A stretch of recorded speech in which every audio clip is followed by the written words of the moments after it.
Srdačno vas pozdravljam u ime Odjela za prirodoslovlje i matematiku. Hvala vam da ste došli. Evo na ovo iznimno zanimljivo predavanje. Hvala lijepo našem autoru, gospodinu Radoniću, da se odazvao našem pozivu. Ovo nije prvi puta, svaki put rado čujemo šta se novoga zbiva u tim svemirskim istraživanjima. Mediji su puni tih natpisa. Govori se o odlasku na mjesec, govori se možemo li, ne možemo li. Postalo je to čak i malo privatni posao, rekla bih. Ljudi sa puno novaca jako se pletu u sve skupa, jeli? Investiraju u satelite i tako dalje, spremaju se putnici, prodaje se zemlja, čak bih rekla ne zemlja, ne mogu reći zemlja, nego dijelovi mjeseca i ne znam šta sve ne. Uglavnom sve to nekako vodi ne znam sama čemu. Slušala sam Korada Korlevića nedjeljom u 2 kad je govorio o zagađenju svemira. Sigurna sam da vi imate isto svoje mišljenje o tome. Dakle, hoću reći jedna zaista trenutačno vrlo aktualna tema. Dakle, večeras ćemo čuti nešto o najnovijim istraživanjima svemira i pogotovo je to bitno zato što gospodin Radonić je apsolutno jedan od rijetkih koji nam može stvarno reći pouzdano o svemu što se zbiva, budući da to temeljito prati kroz više vremena. Ne treba posebno predstavljati našeg autora večeras. Mene su ovi podaci o broju predavanja koje je održao do sada, makar čujemo i vidimo, stalno ga susrećemo u javnosti. Dakle, 800 javnih predavanja diljem Hrvatske, više od 300 popularno znanstvenih članaka u časopisima, tjednicima, zatim bio je i redoviti član autora, pisao je za časopis Čovjek i svemir, časopis Priroda, Hrvatskog prirodoslovnog društva i tako dalje. Ono što je sada zanimljivo, vjerojatno ste vidjeli na televiziji, da emisija koju gospodin Radonić uređuje, to je Andromeda, je nominirana za nagradu, pa evo ja malo navijam, možete još glasati do kraja ovog tjedna. Dakle, da ne oduzimam dragocjeno vrijeme, jedva čekam da čujemo šta ćemo, koje novosti ćemo večeras doznati. Dakle, gospodine Radoniću, hvala vam da ste prihvatili naš poziv. Drago nam je da ste opet s nama, to nije prvi puta. Hvala vam i evo, izvolite.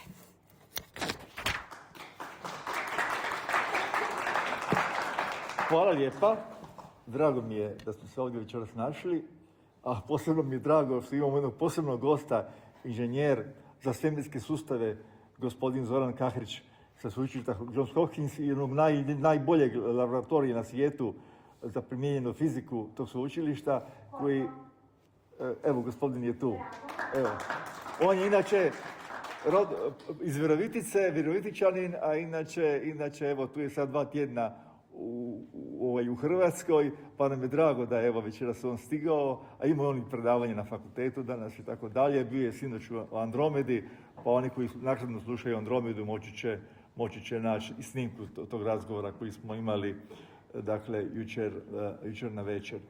Dakle, ja ću vam pokušati onako na popularan način pokazati nešto što smatram da je onako važno, ali ili je posebno zanimljivo. Imam toliko toga da ne znam koliko će to trajati, ali pokušat ću to ukratko da vam sve ispričam. Bepi Colombo. Giuseppe Colombo, zvan Bepi, je bio poznat italijanski matematičar, znanstvenik sa sveučilišta u Padovi. Rođen 1920. umro je 1984. Ali on je na neki način otac posebnih manevara. To je kad koristite perturbacijske manevre, korištenje gravitacije planeta. I to je mnogo puta korišteno, a korišteno je i u ovoj misiji o kojoj ću vam sad nešto reći, pa ću ovo predavanje namjerno početi baš sa ovom misijom, zato što ova misija će imati jedan svoj događaj baš ove godine. Dakle, misija je baš nazvana po tom talijanskom znanstveniku Bepi Colombo i to je zajednička misija europsko-japanska misija Europske svemirske agencije zajedno sa japanskom svemirskom agencijom. To je njihov amblem. A ovako izgleda letjelica dok su je pripremali za lansiranje. Ona se sastoji od 3 elementa. Jedan modul je zapravo onaj koji mora osigurati let do Merkura. Bilo je planirano da traje 7 godina, ali zbog nekih problema sa propulzijom produžilo se na 8 godina. I u studenom ove godine letjelica treba biti ubačena u orbitu oko planeta Merkura. Samo je do sad jedna letjelica bila ubačena u orbitu oko Merkura, to je američka nacionalna letjelica Messenger koja je kružila u orbiti oko planeta Merkura. Ovo je sam jedan takav modul koji ima 4 ionska motora. On koristi, znači, posebnu električnu propulziju, ima ionske motore, 4 ionska motora koji mu služe za vrijeme leta u ovih 8 godina za određene manevre. Ti motori troše jako malo goriva, iako oni nose 100 kilograma goriva ksenona, plin ksenon, koji se onda pretvara u ione i ubrzava se velikom brzinom. I to je 10 puta efikasnije od motora, kemijskih motora na kemijsko sagrijevanje. Taj modul koji služi za let od Zemlje do Merkura, on ima ta 4 ionska motora, može raditi jedan motor, a mogu raditi dva motora istovremeno. I to je možda najjači ionski motor, najjači motor tog tipa koji je do sada uopće korišten na nekoj svemirskoj letjelici. Ovo je, dakle, dio samo jednog glavnog segmenta, jer osim ovog modula za let do Merkura, imamo 2 satelita koji će na kraju biti sateliti Merkura. Jedan je evropski satelit, a jedan je japanski. I oni su zajedno spojeni, oni zajedno lete do planeta Merkura. Evo, ovdje kad uđu u orbitu kod Merkura, onda ćemo imati ovako 2 satelita, između njih je još onaj prsten, to je štit za sunce, koji će štititi ovaj manji satelit koji je japanski satelit. I ovo kad uđu u orbitu oko planeta Merkura, ova manja orbita će biti ovaj glavni orbiter koji se zove planetarni orbiter Merkurov, a ova viša orbita je ovaj takozvani orbiter za magnetosferu, koju su napravili Japanci, koji će posebno istraživati magnetosferu planeta Merkura i kakva je struktura te magnetosfere i kakva je dinamika, kako se ona ponaša u interakciji sa sunčevim vjetrom. Evo ovdje vidimo ovaj glavni satelit koji je nazvan Merkur planetarni orbiter, koji ima preko 1 tonu, koji bi trebao bar godinu dana raditi u orbiti oko planeta Merkura. Između ostaloga, oni žele saznati nešto više o jezgri. Naime, jezgra Merkura je nevjerojatno velika. 3/4 promjera Merkura je njegovo jezgro. I želi se znati koji dio jezgra je u tekućem stanju, koji dio jezgra je u čvrstom stanju. I na taj način bi malo više saznali i o evoluciji planeta općenito. Tako da ovo istraživanje Merkura mora dati nove informacije o tome kako se planeti formiraju tokom vremena. Inače ima jednu, to nije prava atmosfera, ali to se zove egzosfera, vrlo mali sloj atmosfere iznad površine Merkura, koji je za naše pojmove vakuum, to je vrlo mala gustoća. Ali tu imate vodik, helij, imate natrij i još razni tragovi. Tu su i kali, kalci, sve je to u toj atmosferi koju oni žele bolje ispitati samo kružeći oko planeta Merkura. Ovo je ovaj dio tog satelita, ali ima ogromne panele sa fotonaposnskim ćelijama. Na svakoj strani po 14 metara, tako da je to sve skupa široko 30 metara. Ali to nosi ovaj modul koji je za transport do Merkura. Zašto? Treba mu jako puno električne energije zbog ionskih motora koji troše jako mnogo električne energije. Ovdje vidimo dio ovog glavnog satelita.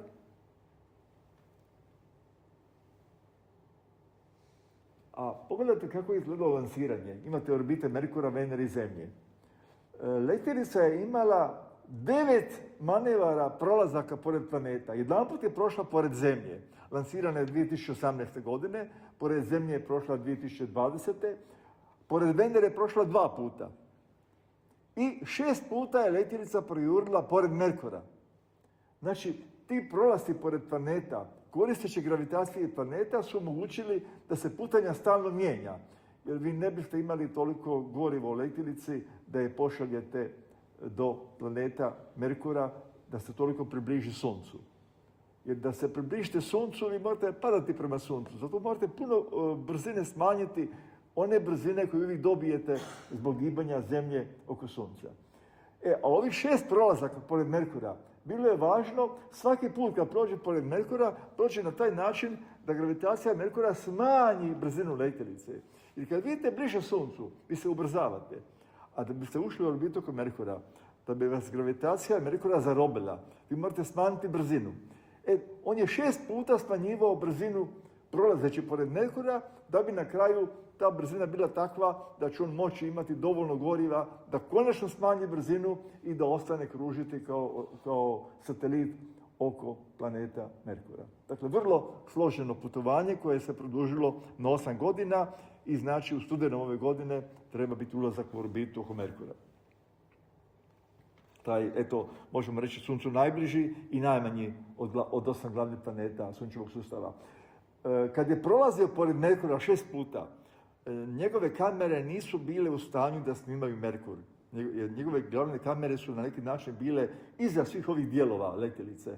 Ali je imao selfie kamere koje nadziru pojedine dijelove letjelice. I te selfie kamere, kao monitoring kamere, one su uspjele snimiti planet Merkur za vrijeme tih prolazaka. Ali prave slike ćemo imati kad on bude, znači, u orbiti oko planeta Merkura. Tu su naznačena neka imena, kao recimo, vidite, Neruda, imena kratera koji se nalaze na Merkuru. Evo još jedna slika gdje su označeni određeni krateri, tamo vidi se gdje je južni pol. Inače, on ima i detektore za gama zrake i neutrone. Pomoću tih detektora će pokušati vidjeti i dokazati postojanje čak vodenog leda. Već je ranije radarom ustanovljeno da postoji vodeni led na polu planeta Merkura i to tamo gdje su sjene u kraterima gdje nikada ne stiže sunce u polarnom području. I oni bi željeli dokazati da je to zaista taj vodeni led, jer prema refleksiji od radara su došli do zaključka da tamo mora biti taj vodeni led. Oni su sa Arianom 5 lansirali tih 4 tone koje je prvo išlo prema orbiti Veneri da bi na kraju završilo u području Merkura i to znači će završiti u 11. mjesecu ove godine kad uđu u orbitu oko Merkura, a onda očekujemo bar godinu dana rad i možda ako bude sve u redu da će misiju još i produžiti. Ajmo sad malo na neke opće stvari. Ovo je slika svemira u takozvanom mikrovalnom pozadinskom zračenju. To je ono najstarije zračenje koje je krenulo kad je svemir bio star samo 380.000 godina. Znači, to je najranije zračenje koje mi danas možemo uloviti i hvata se pomoću u posebnom dijelu elektromagnetskog zračenja.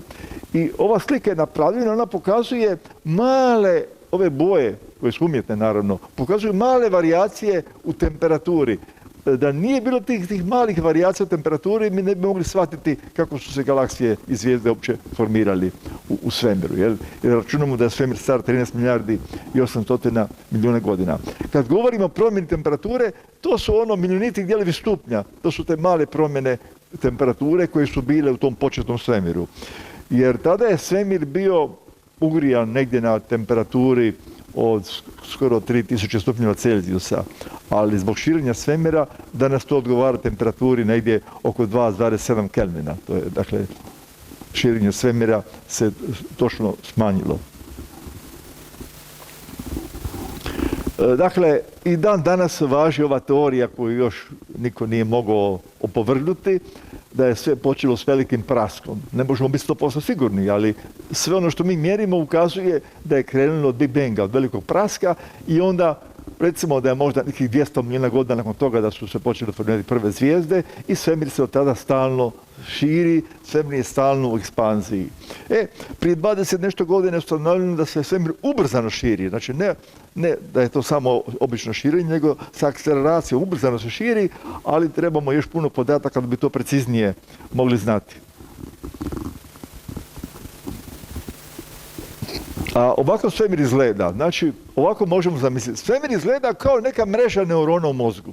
Znači, cijeli svemir je na neki način sastavljen od ovakve jedne mreže koju zovu svemirska mreža. I onda tamo gdje su ti čvorovi, tamo je najveća masa i tamo se najviše formiraju galaksije. A to bi ovako izgledalo, ako biste uvidjeli samo jedan detalj onoga što sam prije pokazao cijelog svemira, ovako bi izgledao jedan detalj. Znači tamo gdje je ono najsvjetlije, tamo su grupirane galaksije. S time da galaksije se formiraju u galaktička jata, a onda se ta jata formiraju u supergalaktička jata, kao supergalaktički klasteri. E sad, u sredini smo mi. Mi pripadamo onom supergalaktičkom jatu u zvježđu Djevice, Virgo superklaster. Ali, cijelo to područje uokolo dobilo je ime, to je inače japansko ime, havajsko ime Laniakea, jer su na Havajima veliki teleskopi koji rade na tome. Laniakea je naziv za cijelo ovo područje koje obuhvaća nekoliko tih supergalaktičkih jata. Evo, to je taj dio gdje se mi nalazimo.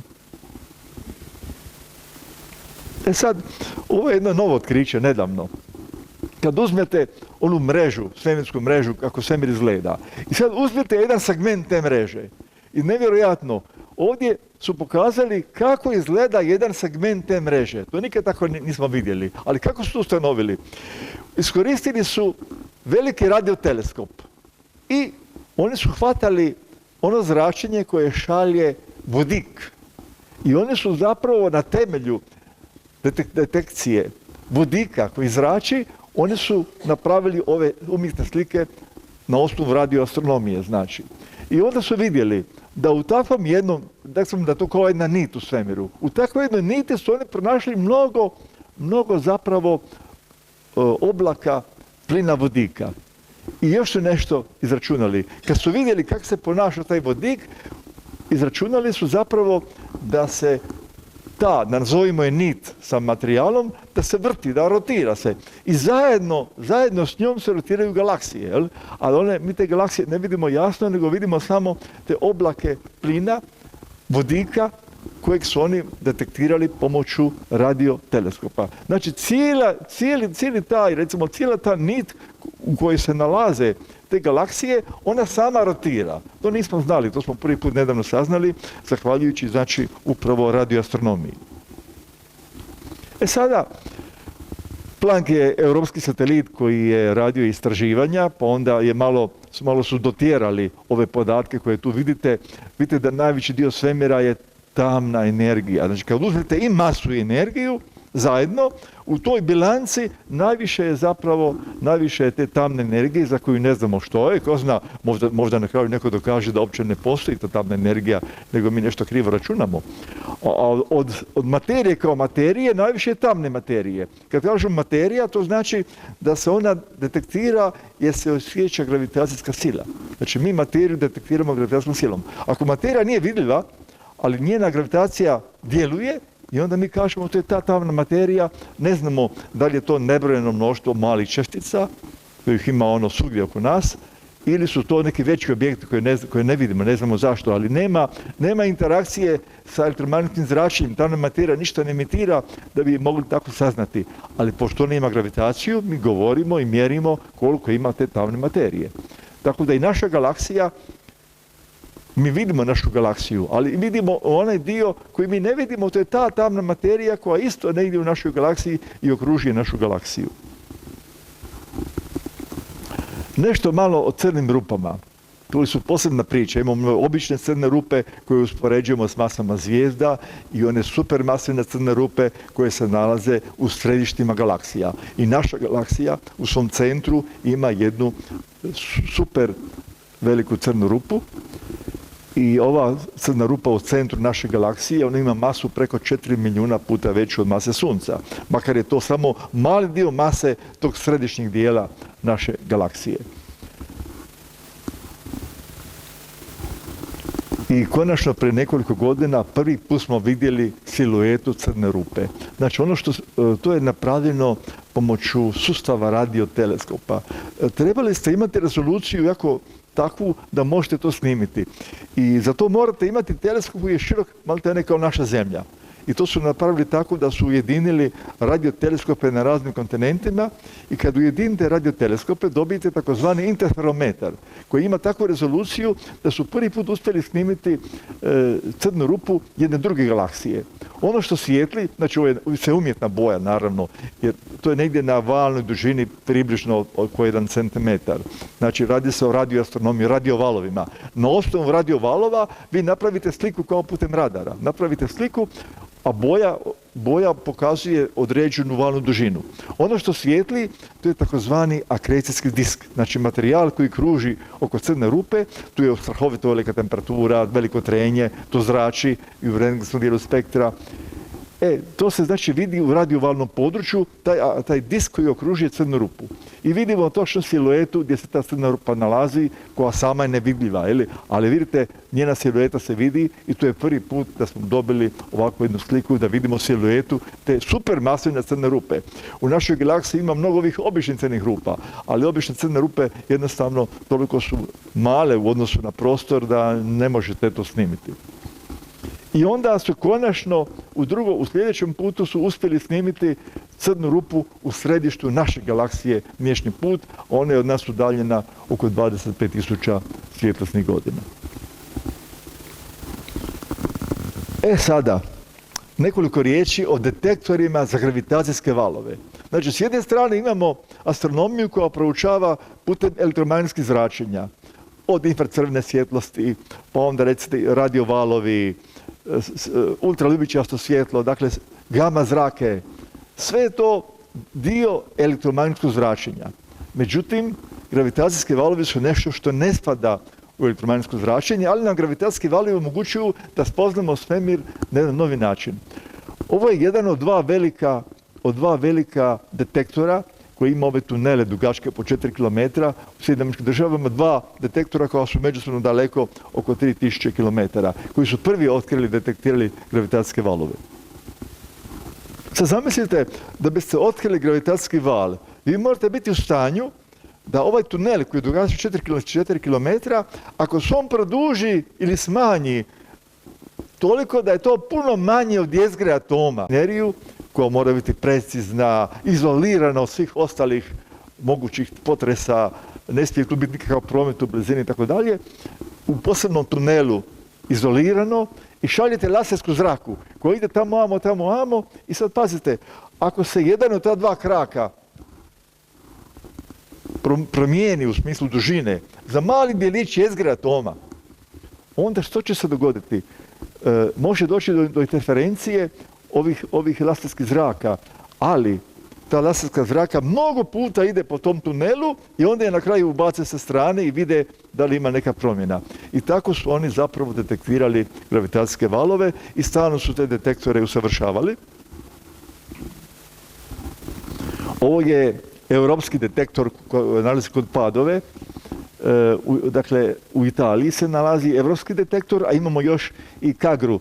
Ovaj evropski se zove Virgo, ovaj Kagra, to je japanski detektor za gravitacijske valove. Znači, sad kad imate ukupno 5 detektora, 4, 2 u Americi, pa evropski i japanski, sad sa više detektora se može bolje uhvatiti pozicija odakle je gravitacijski val došao. Jer nije lako doći do tog podatka odakle je stigao gravitacijski val.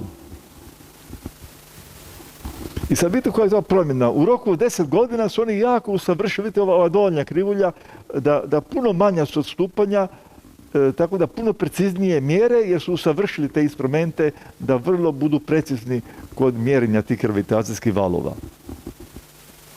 Znači, gravitacijski val vam je zapravo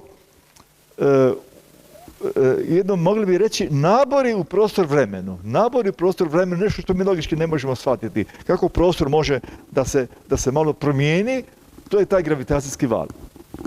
Sad vidite, kako to izgleda kad se recimo dvije crne rupe, imate puno u svemiru binarnih crnih rupa, vrte se kod zajedničkog težišta.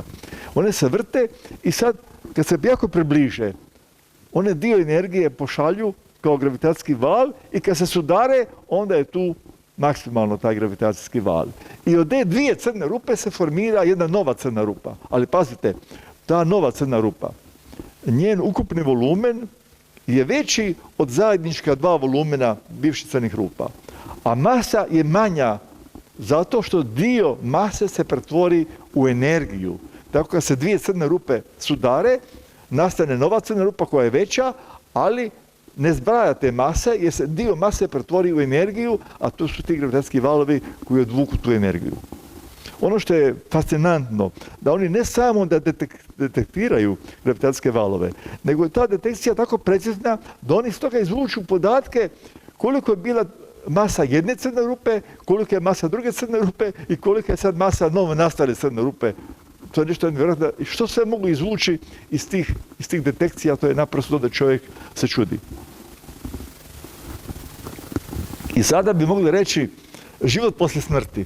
Što se događa sa zvijezdama kad završe svoj život? Ono sve što je plavo-zeleno, to su zapravo crne rupe. Ali tu su naznačene još i neutronske zvijezde koje su otkrivene na klasičan način. A ono sve što je plavkasto, to je na bazi detekcije putem gravitacijskih valova. I sad pazite, one crte koje povezuju ove plave točkice, točno se pokaže kolike su dvije crne rupe i crta pokazuje dalje gdje je treća koja je nastala nakon sudara te dvije. Dakle, ovo su sve snimljeni sudari crnih rupa koristeći detektore za gravitacijske valove. I sad, jedno veliko iznenađenje je bilo kad su recimo ustanovili da jedna crna rupa je imala masu 137 puta veću od mase Sunca, a ova druga je imala masu 103 puta veću od mase Sunca. Ovdje mi govorimo o ovim crnim rupama koje nastaju eksplozijama zvijezda, nakon eksplozije supernova, zvijezda velikih masa. I sad vidite, nastala je nova crna rupa čija je masa 225 puta veća od mase našega Sunca. I sad nisu očekivali to da su crne rupe, ove obične, da imaju tako veliku masu. Ali zaključili su da su se već prije crne rupe sudarile i sad kad se sudare nastane veća, one se ponovo sudare na novi način i nastane još veća. I tako su onda pokazali zapravo kako te crne rupe rastu jer su doživjeli sudare i prije i sada. Ajmo sad mi na nešto novo. Ovo s crnim rupama, to je jedno takvo novo područje da je to nevjerojatno koliko tu ima posla. Ali Vera Rubin observatorij, to je zaista danas najjači observatorij koji se radi već 10 godina i sad još rade zadnje pripreme, zadnje testove i očekujemo da negdje u toku proljeća bi observatorij Vera Rubin postao potpuno operativan observatorij, a bit će najmoćniji observatorij na svijetu. A reći ću vam zašto. Vera Rubin je bila žena koja je zapravo prva ustanovila da mora postojati ta tamna materija. I upravo po njoj je observatorij nazvan Vera Rubin. Gospodin profesor Željko Ivezić sa sveučilišta u Sijetlu, sveučilište Washington, on 10 godina radi na tome, a pazite, on je direktor gradnje upravo observatorija Vera Rubin. On je povukao naravno naše znanstvenike, tako da su recimo inženjeri sa Strojarskog fakulteta u Zagrebu također su sudjelovali u hlađenju velike kamere koja se nalazi na tom observatoriju. To je Željko Ivezić koji često dođe kod nas i drži predavanja. A profesor dr. Mario Jurić je isto na katedri za astrofiziku sveučilišta Washington, kao i Ivezić, ali Jurić je bio zadužen za informatiku. On je dobio skoro 100 ljudi oko sebe da riješe problem sa podacima. Tu će biti toliko podataka da je sad nastao problem kako sve to uskladištiti, arhivirati, kako to dalje proslijediti. I cijela ekipa informatičara koje je on vodio, taj posao je već završen i radila na tome da se vidi kako će oni moći koristiti informacije koje će ovaj teleskop prikupljati, jer je to enormno velika količina informacija. To je Mario Jurić, visok je nešto više od 2 metra, upravo ima u petak u 13 sati u Rijeci jedno predavanje, jer u Rijeci je jedan jedno najmoćnije računalo koje će služiti upravo u radu, jer oni će u Rijeci isto imati dio posla obrade podataka sa Vere Rubin. Vidite, danas mnogi naši astronomi danas u Hrvatskoj imaju priliku da koriste najmoćnije astronomske instrumente. Na koji način? Jer su u raznim kolaboracijama. Vi ako imate neki dobar projekt, vi se možete ubaciti u te kolaboracije. Tako da naši astronomi u našim centrima od Zagreba, Rijeke, Splita i Osijeka imate znanstvenike koji su dijelovi u nekim tim kolaboracijama i oni imaju priliku da učestvuju u obradi podataka koji se rade na tim velikim observatorijima u svijetu. Tako da vi danas i ne morate imati domaće instrumente, a da biste radili neki znanstveni rad. Ovo je Vera Rubin. Njen glavni teleskop nosi ime Simoni. Naime, Charles Simoni je bio jedan poduzetnik u informatičkom dijelu svijeta, inače rodom je, porijeklom je Mađar. Taj Charles Simoni je stekao bogatstvo i on je financirao, on je prvi financirao gradnju ovog teleskopa, pa se zato teleskop zove Simoni, teleskop Vere Rubin. A Vera Rubin je ime za observatorij. I sad pazite, imate, da biste dobili široko vidno polje, imate vrlo neobičnu optiku. Imate primarno zrcalo široko 8,4 metra, onda gore imate jedno zrcalo promjera oko 3,5 metra i onda imate još tercijarno, treće zrcalo promjera 3,5 metra. Tako da ovo glavno zrcalo dole, ono ne može primiti kompletno svjetlo jer smetaju ova druga dva, smeta ono zrcalo koje je gore. Jel? I s takvom optikom oni dobiju jedno široko vidno polje. Evo, ovo je glavno zrcalo, tu je u onoj tamnoj košulji Ivesić sjedi, to je cijela ekipa koja je sudjelovala u izradi ovog primarnog zrcala promjera 8,4 metra. A tercijarno zrcalo je zapravo dio ovog zrcala, samo jedno drugačije obrušeno, jeli? Tako da se ne vidi. Znači, ovo su i glavno zrcalo i tercijarno koje je uklopljeno u to primarno zrcalo. I najmoćnija kamera koja danas postoji u svijetu. Dakle, 3,2 milijuna gigapiksela. Najmoćnija kamera na svijetu. Vidite, 1,65 m je široka. Ona ima posebno hlađenje, jer neki njeni dijelovi moraju biti jako, jako ohlađeni. Ovo su detektori, CCD detektori na toj kameri. A vidno polje je, vidite, puno veće od promjera mjeseca. Kad imate velike teleskope kao Hubble, James Webb, oni su za detaljno ispitivanje objekata ili dijelova svemira, ali oni imaju usko vidno polje. Međutim, ovdje imate jako široko vidno polje u usporedbi sa velikim teleskopima. To široko vidno polje omogućava da vi možete brzo pretraživati nebo. Zato je ovo zapravo jedan teleskop Vere Rubin je jedan sinoptički teleskop. Ona će u roku od 3 do 4 dana snimiti kompletno dostupno nebo. To niko do sad nije mogao raditi. Da vi možete u nekoliko dana snimiti kompletno nebo. To je fenomenalno. Naravno, pošto je to observatorij koji se nalazi u Čileanskim Andama, on prvenstveno vidi ovu južnu stranu neba. Ne može sve snimiti, nego ono što mu je dostupno. Ali, nakon što prođu ta 3 do 4 dana, ponovo snima sve isto. I to treba trajati 10 godina. Za 10 godina vi ćete imati najveći film koji je čovjek ikad napravio. To znači sve one promjene koje se događaju na nebu, ako je neka zvijezda eksplodirala, ako je asteroid prošao, sve te promjene će biti registrirane. I sad ovdje nemate slučaj kao kod Hubble i James Webba gdje znanstvenici daju prijedlog da im se dozvoli vrijeme rada na teleskopu. Ne, ovdje će biti informacije uvijek dostupne astronomima koji trebaju samo ići u arhivu i tražiti ono što im treba. A svak će trebati jer će biti jako puno podataka koji će Vera Rubin raditi. Jer pazite, što god se bilo kakva promjena sjaja zvijezde, nešto se pomaklo, nešto je prošlo, sve će to biti znači na tom filmu snimljeno. Zato što ona će otprilike svaki tjedan 2 puta snimiti kompletno isto nebo. I tako 10 godina. Ovo je jedan od filtera na ovoj najmoćnijoj kameri.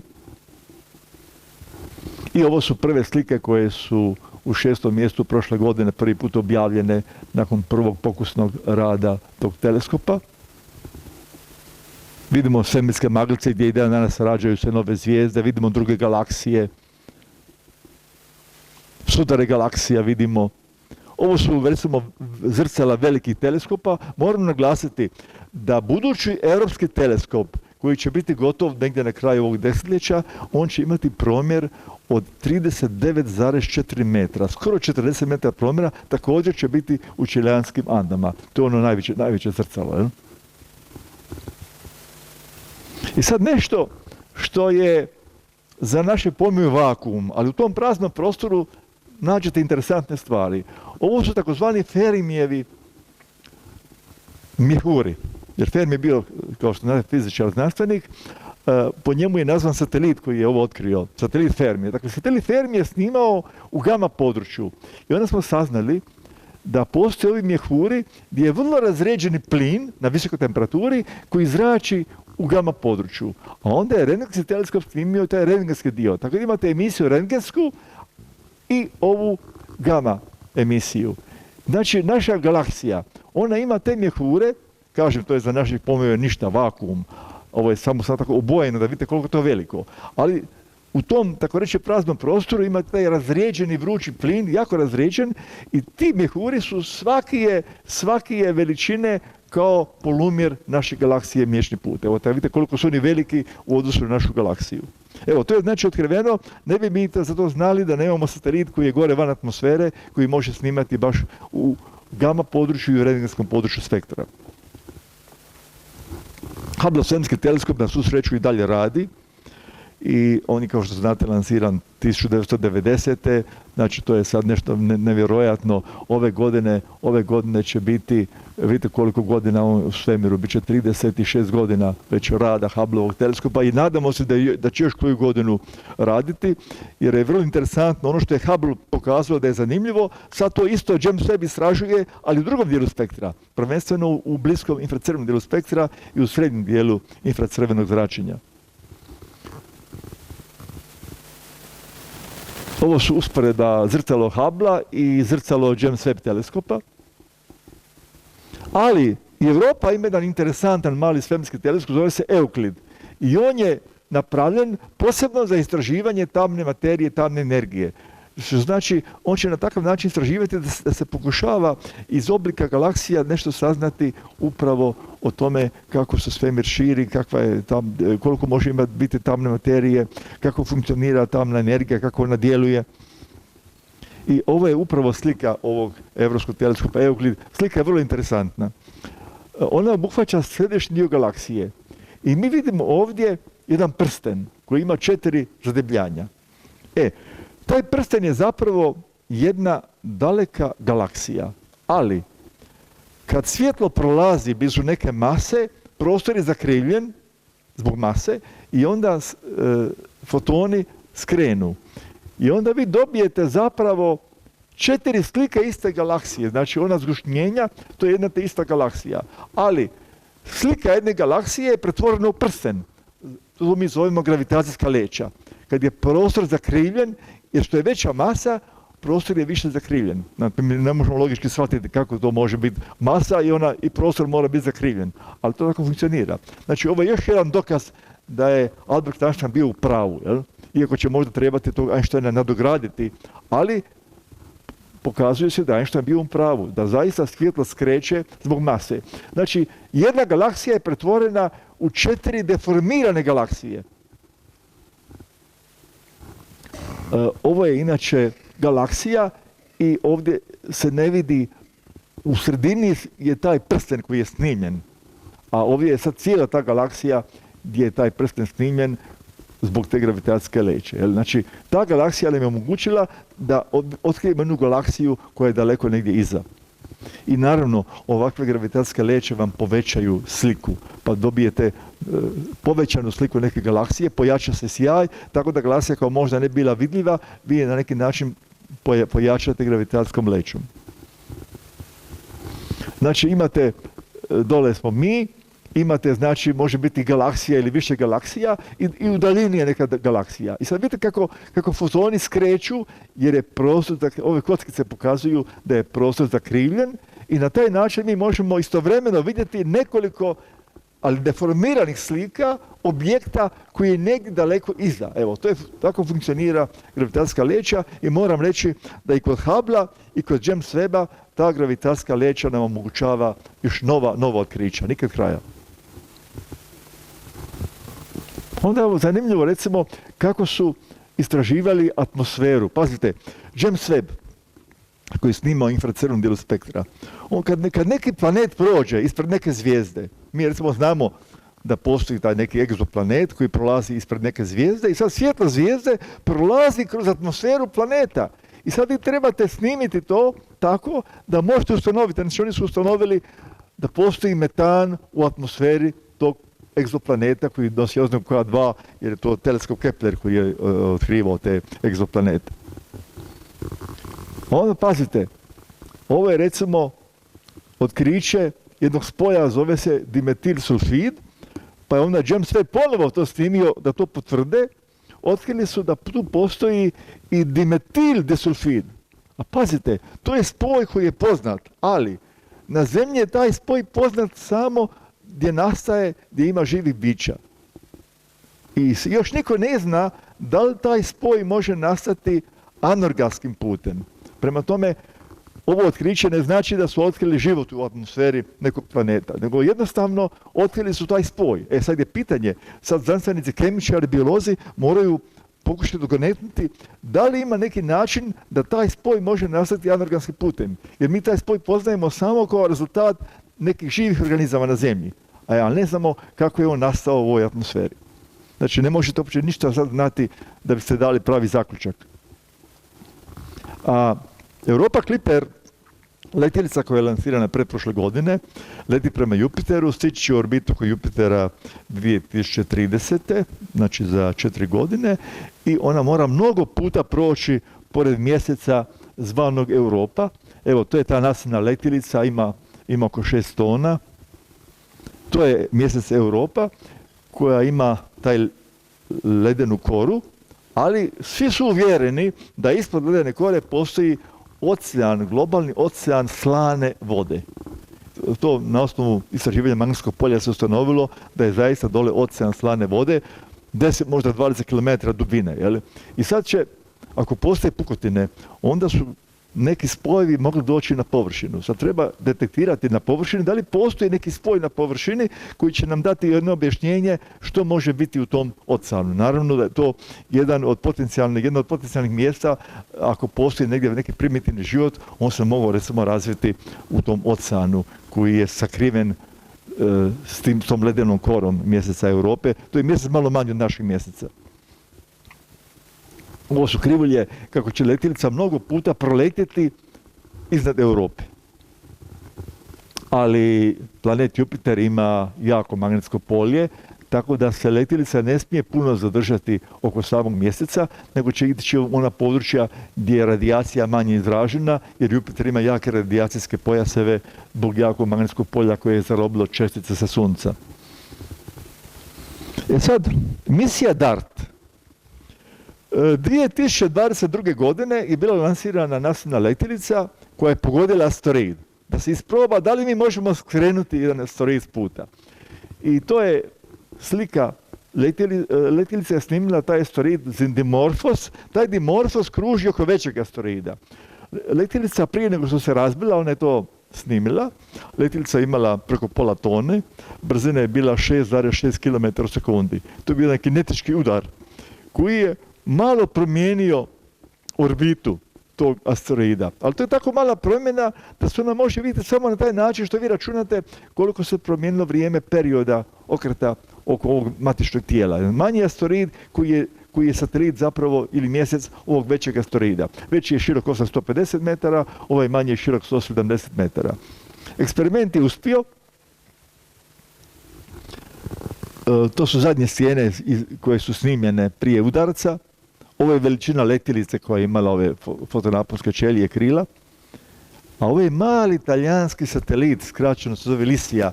Taj mali talijanski satelit je bio izbačen da može snimiti jer se glavna letjelica razbija. I taj mali satelit ovo je snimio. Dole vidimo glavni asteroid, a onaj mali je pogođen i vidimo kako su ona prašina i kamenja blješti na suncu nakon tog udarca. Jel? I svi su očekivali da će promjena perioda ovog malog asteroida oko glavnog, da će biti možda reda veličine 1 minute. Pokazalo se da se vrijeme kruženja promijenilo za otprilike 32 minute. To je jako puno. Naime, za 32 minute se skratio period zato što je ovaj asteroid ušao malo bližu putanju glavnom asteroidu. A zašto je ta velika promjena bila? Pokazalo se da ona prašina i kamenje, stijene, što je bilo izbačeno udarcem, ono je djelovalo kao mlaz rakete. Znači, ona je bila akcija, a reakcija je bila udarac na asteroid. Tako da je ovo izbacivanje materijala od udara je bilo jačeg intenziteta od samog kinetičkog udara same letjelice koja je pogodila taj asteroid. Znači, ovaj glavni se zove Didymos, ovaj drugi se zove Dimorphos. Sada, ovo vam spominjem zato što upravo prije 2 dana sam vidio novu informaciju. Sad su uspjeli izračunati, a kako se promijenila orbita tog dvojnog asteroida oko Sunca. Izračunali su da vrijeme ophoda oko Sunca se promijenilo, pazite ovo, za 0,15 sekunda.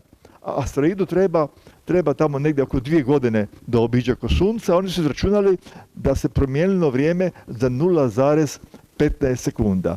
I izračunali su da od tog udarca promjena brzine je bila takva 4 cm na sat. Znate koja je to brzina? 4 cm u 1 sat. To je ta promjena brzine koja je bila ostvarena da bi oba 2 asteroida malo promijenila tu orbitu oko naše zvijezde.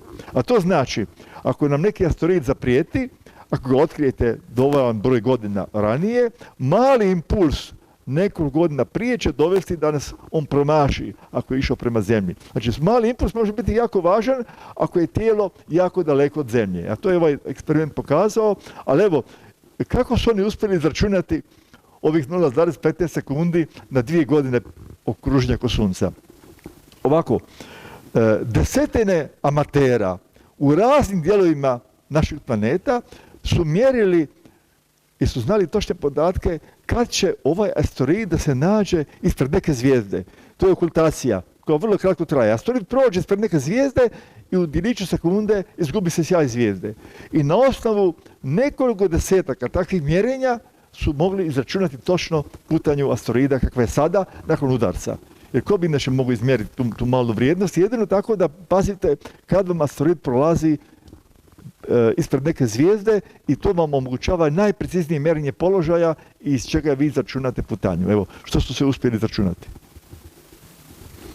A ovo je snimio James Webb u roku od nekoliko sati kako se širila prašina nakon što su pogodili taj asteroid.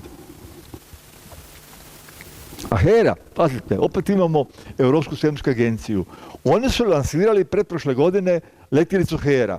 A ona treba doći izvidjeti upravo taj udarac koji je napravila nacionalna letjelica. Oni su tako bili dogovorili da će HERA doći vidjeti što su napravili. I danas niko ne zna kako izgleda taj asteroid u koji je letjelica udarila. Da li ima tamo neki krater ili je baš prava rupa ili se možda totalno promijenio oblik asteroida. Jer taj asteroid, on može biti ono kao da ste gravitacijom zalijepili puno prašine i kamenja i to se može raspasti.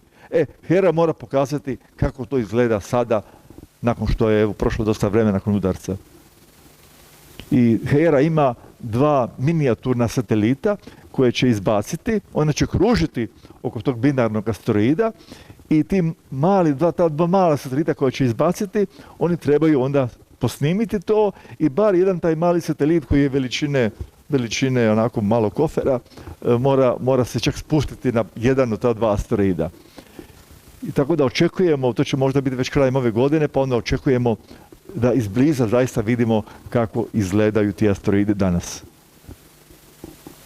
A i dalje nam rade 2 rovera na Marsu. Ovaj Curiosity, ovo je inače Perseverance, ovaj Curiosity, on radi od 2012. na Marsu, a Perseverance radi već 5. godinu. Oni rade ove svoje selfije, to imate recimo 50 slika, pa onda računalo sve to spoji u jednu sliku. Jer on ima na mehaničkoj ruci kameru koja onda snima letjelicu. Vidite onaj mali helikopter koji je imao zadatak da samo demonstrira da se može tamo letjeti. A helikopter je bio tako dobar da je napravio preko 70 letova u Marsovoj atmosferi, koja je 100 puta rijeđa od naše atmosfere. Evo, to je taj mali helikopter zvan Džunidi. A samo još želim pokazati, ovo je novija slika planeta Urana sa njegovim mjesecima. James Webb je otkrio još jedan mjesec koji kruži oko Urana. Sad znamo da Uran ima 28 mjeseci. Ovo je isto otkriće polarnog svjetla aurore na Uranu i vidimo ove uske Uranove prstenove. To je snimio, dakle, svemirski teleskop James Webb, ali već ranije je snimio i planet Neptun i Neptunove prstenove u ovom infracrvenom dijelu spektra. Vidite kako blješti onaj Triton koji ima ledenu površinu sa zaleđenim metanom. Ovo je jedna slika isto objavljena sad nedavno. 2 galaksije u sudaru. Naime, galaksije su u prostoru dosta gusto raspoređene, pa imate česte sudare. Sad, 2 galaksije se sudarile, ali što ih je iznenadilo? U sredini su pronašli supermasivnu crnu rupu. Sad su se čudili kako ta supermasivna crna rupa nije u središtu neke galaksije, nego negdje u sredini. Ali oko nje ima puno plina.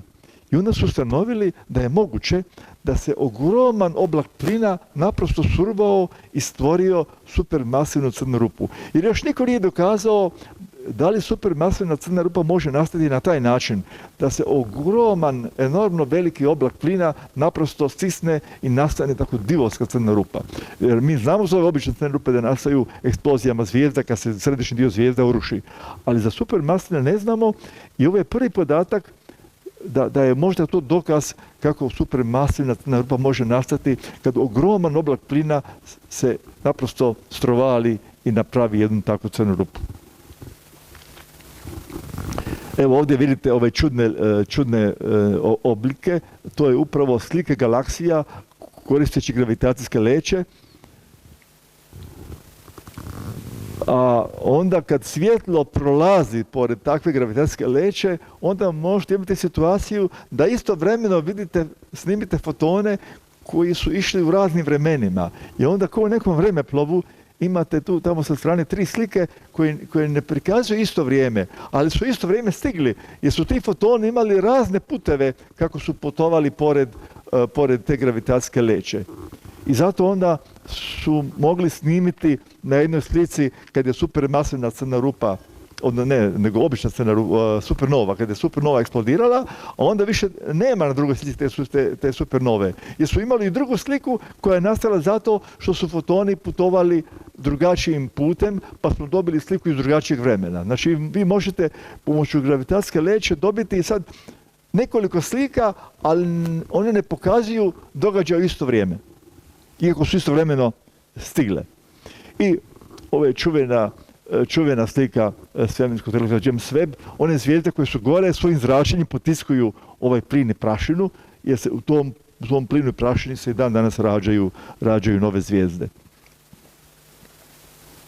Ovo je čuvena slika također jedne maglice gdje se rađaju nove zvijezde, pa je nazvana Stupovi stvaranja, a James Webb je to snimio sada na novi način, jer on je prodorniji u infracrvenom zračenju. Vi imate prodorniju sliku, imate malo u dubinu pogled.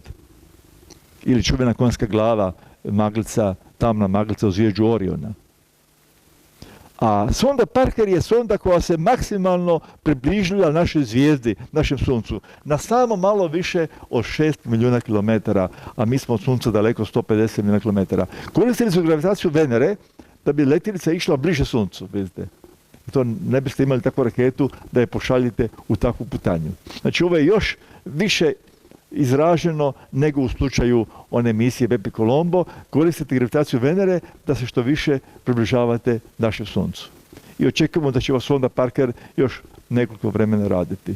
A gospodin Parker, koji je prvi predskazao, izračunao da postoji sunčev vjetar, on je imao sreću dok je bio živ da je sam prisustvovao lansiranju ove sonde koja nosi njegovo ime.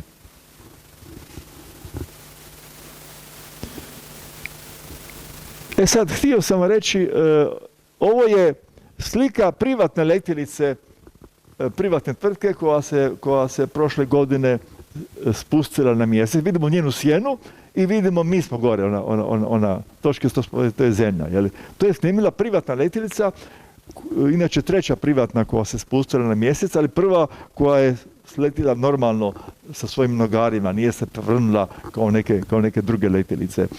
Nas je interesantno da neka privatna tvrtka pošalje letjelicu na mjesec i onda NASA da $100 milijuna i kaže ajte mi 10 instrumenta pošaljite na mjesec i to se nas isplati. Ovo je jedna letjelica tvrtke Intuitive Machines koja se prevrnula i onda je poslala sliku. Vidimo da su dva nogara u zraku, znači letjelica se prevrnula nakon spuštanja na mjesec. I evo, ovo je gospodin koji je tu kod nas, inženjer Zoran Kahrić, koji upravo radi na projektu Dragonfly, a to je dron, veličina dron koji treba letjeti u atmosferi mjeseca Titana, dakle Saturnovog mjeseca Titana. Titan ima čak atmosferu, gušću od nego Zemlja, Titan je zaista drugi po veličini mjesec u sunčevom sustavu. Pa evo, nadamo se za 2 godine da će Dragonfly biti lansiran i onda nadamo se da ćemo dočekati njegov dolazak do Titana koji treba biti 2034. godine, pa im želimo svima koji rade na tom laboratoriju sveučilišta Johns Hopkins, da želimo im sreću da ovo uspije. Ovo je zaista ambiciozan projekt vrijedan $4 milijarde. To je Titan i ovaj helikopter, dron, će dakle moći da mnogo puta leti, da prevali 10 kilometara i 100 kilometara na kraju će proći iz dana u dan, jer jedan dan vam je na Titanu negdje 16 dana. 8 dana je dan, 8 dana je noć. Tako će to izgledati. Daleko je od Sunca, 10 puta dalje nego Zemlja, ali će imati radioizotopne termoelektrične generatore kojima nije potrebno Sunce. A Međunarodna svemirska postaja i dalje leti oko našeg planeta. Međutim, vidite, ova raketa bi trebala sad početkom travnja, interesantno, prvi sljedeći mogući datum lansiranja je baš 1. travnja, 1. april, i 4 astronauta bi trebalo poletiti na put oko mjeseca prvi put nakon 53 i nešto godina. Evo, to je svemirski brod Orion, pazite, to je američko-europski brod, jer kapsulu radi tvrtka Lockheed Martin, a servisni dio broda se prvenstveno proizvodi u Europi. Tako da je to zapravo američko-europska letjelica s kojom će ljudi letiti do mjesečeve orbite. I očekujemo znači let oko mjeseca već idući mjesec. Puno toga nas još čeka. Ovo je inače brod Orion koji je letio bez posade 2022. Letio je bez posade i ovo su njegove kamere sa strane koje su snimile brod i zemlju. Ovo je prošao je pored mjeseca 2 puta. Evo vidimo ovdje onaj srp zemlje kako izgleda. Pa onda je otišao puno dalje, pa onda je iz puno veće daljine snimio i mjesec i zemlju, vidite. A ovako je izgledalo putovanje. Trebalo je 3 tjedna. 3 tjedna je to bila jedna vrlo čudna putanja o misiji Artemis 1, gdje je taj brod Orion prvi put kao kompletan Orion letio bez posade. I sad ovaj sljedeći let, dakle, s posadom će biti idući mjesec, ukoliko ne dođe do novog odgađanja. Danas nema onog zamaha kojeg imala NASA kad se utrkivala s Rusima. Danas nema više takve trke. Danas je NASA puno manjeg budžeta nego u doba kad je bio program Apollo, znate. Ali sad planiraju da misija Artemis 4 bude spuštanje na mjesec. U svakom slučaju očekujemo, ovo je spuštanje kapsule u ocean, a ova je četvorka koja je izabrana. Prvi put će jedna žena ići na put oko mjeseca, a onda u Artemis 4 će prva žena da stupi nogom na mjesec, konačno. Jel? I prvi put će jedan Afroamerikanac ići na put oko mjeseca. I prvi put će jedan neamerikanac ići, to je kanadski astronaut koji će ići u ovoj misiji Artemis 2, koja možda krene sljedeći mjesec. Ovo je brod Starship, tvrtka SpaceX, koji je predviđen da spusti 2 astronauta na mjesec, najranije 2028. ako to bude spremno, ali još se ne zna što će biti sa planom za malu svemirsku orbitalnu postaju u orbitu oko mjeseca. To je sad u pitanju zbog nekih promjena. a ovo je lender, spuštač za spuštanje ljudske posade na mjesec koji je dizajnirala tvrtka Blue Origin u suradnji s drugim tvrtkama. Znači i ovaj lender će biti spreman da spušta astronaute na površinu mjeseca u roku od 2 do 3 godine. Tako da sigurno je da se do kraja ovog desetljeća ljudi vraćaju na mjesec. S time da, ja sad nemam vremena da pričam o Kinezima, možda i Kinezi budu prvi, ali će Kinezi sigurno biti do kraja 2030. će sigurno Kinezi biti na mjesecu, a u sljedećem desetljeću očekujemo prve baze koje će se raditi na površini mjeseca. I sad neću više duljiti, ovim ću završiti, a naravno, ako imate kakva pitanja, slobodno pitajte. Hvala vam na pažnji.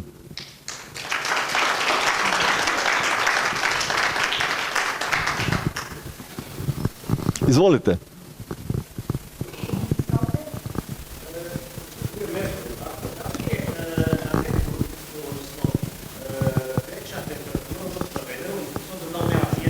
Nije veća, maksimalno je plus 420, minimalno minus 170, ali na Veneri imate atmosferu sa efektom staklenika.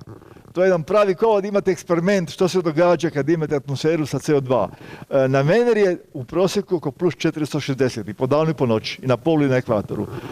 Dakle da je više nego na Merkuru koji nema atmosferu, ali Venera ima efekt staklenika, to je kod Venere interesantno. Čega? Ne. Nema. Izvolite. Geometrija svemira. Da li je ona pretežno hidrobolička? Nije euklidska. Euklidska je ova lokalna. Globalno svemira. Šta se smatra? Još ne znamo. Još nisu ustanovili da li je svemir ravan. Znači, ako zraka svjetlosti ide, da li će stalno ravno ići. To još nisu. Da. A opet, ako postoje druge dimenzije, stvar se komplicira. Dakle, ne znaju.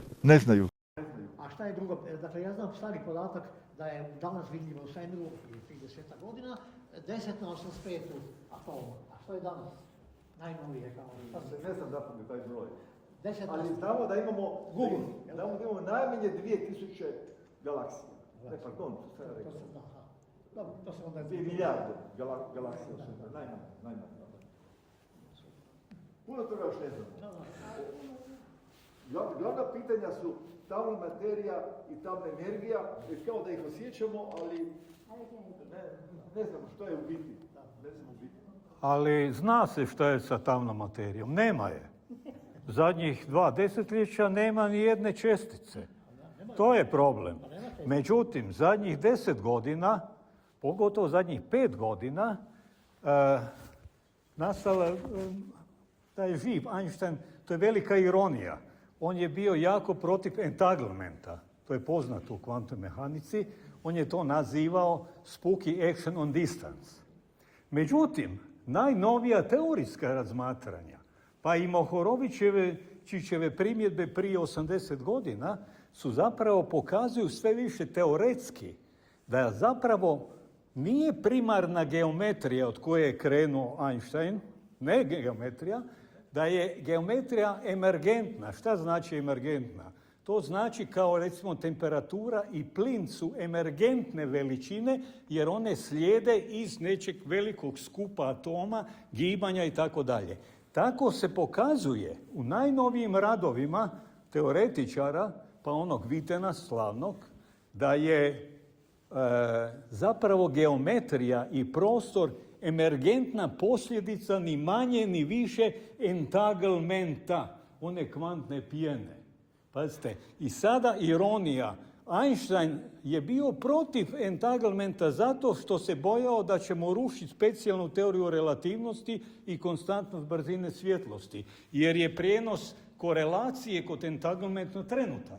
Međutim, sad se nakon toliko godina pokazuje da entanglement ga opet zafrkava za njegovu teoriju gravitacije. Ali da bude još veća ironija na kvadrat, on je zapravo taj koji je svojim misaonim eksperimentima i svojim protivljenju kvantne mehanike, tražeći skrivene varijable, provocirao teorijske fizičare još prije 50 godina da zapravo razriješe pitanje kvantne spregnutosti i entanglementa. Za šta je prije 3 godine dobivena, sjećate se, i Nobelova nagrada. Evo, to je to. Entanglement ulazi kao način stvaranja geometrije i prostora od kvantne pjene. Evo, to je fenomenalno. Tako da Vera Rubin bolje da nije sad još živa, jer bi sad doživjela veliko razočaranje što se tiče crne tvari i crne energije. Jer je sve više očito da zbog tih ubrzanog gibanja galaksija tu naprosto Einsteinova teorija gravitacije šteka definitivno. To ne može nikako objasniti, zato su uveli pojam crne tvari i crne energije. Međutim, to je ono naštimavanje, ubaciš nešto da ti spasi cijelu priču. Ali to ne drži vodu, daleko je prihvatljivije ove teorijski radovi na mikroskali. Zašto? Jer ta kvantna pjena, to je Planck prvi postavio te veličine, najmanja prostor nije kontinuiran, nego je diskretan. Najmanja elementarna duljina prostora je 10 na minus 31 metara. Pazite, kad se sjetite da je atom 10 na minus 10 metara, ovo je još 25 redova veličine ispod. Dakle, nešto što se ne može teoretski, što se ne može eksperimentalno utvrditi, ali je daje jedino šansu da se gravitacija ujedini sa kvantnom mehanikom, odnosno nastane kvantna gravitacija. Oprostite, ovako morao sam zbog ove ironije Einsteinove sa entanglementom. Hvala mi je sve na papiru. Izvolite. Rekli znači da se vraćaju na mjesec do kraja tako desetljeća. Zašto odustalo od slanja posljednja na Mars? Da li smo počeli projekta ili nešto drugo? Koje mislite odustalo na Mars? Odustanje, mislim, bilo je moralo da će se slati od 30 ljudi na Mars. Zapravo se nije odustalo. Znači vremena. Nas je mjesec baš važan jer treba se pripremati za nas. Znači nije se odustalo od Marsa. Ovi glavni stratezi i u Američkoj agenciji, kineskoj, europskoj, japanskoj, svi razmišljaju o Marsu. Ali je mjesec početak. Treba testirati i usavršavati tehnologiju, iskustvo da bi bio spreman za nas. Da nas baš će doći na tapetu, jer sigurno samo prvo se mora boriti pozabaviti mjesecom. Jedan dan će biti sigurno biti na Marsu, to nema sumnje, pitanje je samo kada će to biti. Ali treba se još puno raditi na mjesecu da biste imali tehnologiju sigurno i spremnu za Mars. I će to biti puno opasnije i tako dalje. Izvolite. Jedno praktično pitanje. Kako će ti ljudi na Marsu Kako će? umrijeti ti ljudi? Čujte. Jer... Znate kakav je bolest tu? Čovjek umre i pa se dogodi. Kažem, ovi će svi tako završiti. Tako da... Jer ja sam... Točno sve definirano što napraviti. Da, ali ja sam takav čovjek koji putuje ovako u nekim prilično teškim uvjetima, a onda gledam koliko je ovo kompliciranije od toga na 31. smo rekli puta, da se bilo što pokvari. Ko će im pomoći? Niko. Kako će on to? On mora imati znanja o svemu sva. Znači, i o fiziologiji u tim uvjetima u kojima niko nije nikad bio. I kako ih liječiti. I kako staviti. I kako se to tijelo mijenja u takvoj gravitaciji. A ne se izići van. To su priča da će oni moći tamo skaputati veselo okolo. Nije to tako, znači. A gledajte, izvolite. A recite, šta je trenutno sa Voyagerom? Oni dalje lete, kralje snage biti ali oni se ne imaju nešto bitno više od... Je napustio sustav Voyager. Sunčev sustav je napustio sunčev sustav. Zapravo ne, možemo reći da su ušli u zvjezdani prostor, ali to još spada u sunčev sustav. Oni još nisu došli do one daljine na kojoj se nalazi jedno tijelo koje ima jako električnu orbitu, a kruži oko Sunca. Oni još nisu došli do te daljine. Oni su recimo 180 puta dalje od Zemlje do Sunca. Ali imate, sunčev sustav je puno veći od ovog prostora kojeg mi spatamo kao sunčev sustav u užem smislu. Tako da, kad će izaći sunčev sustava, ne možemo reći, da će proći mnogo više godina. U pravom smislu da je kažemo. Dobro, to je bilo to. Hvala lijepa.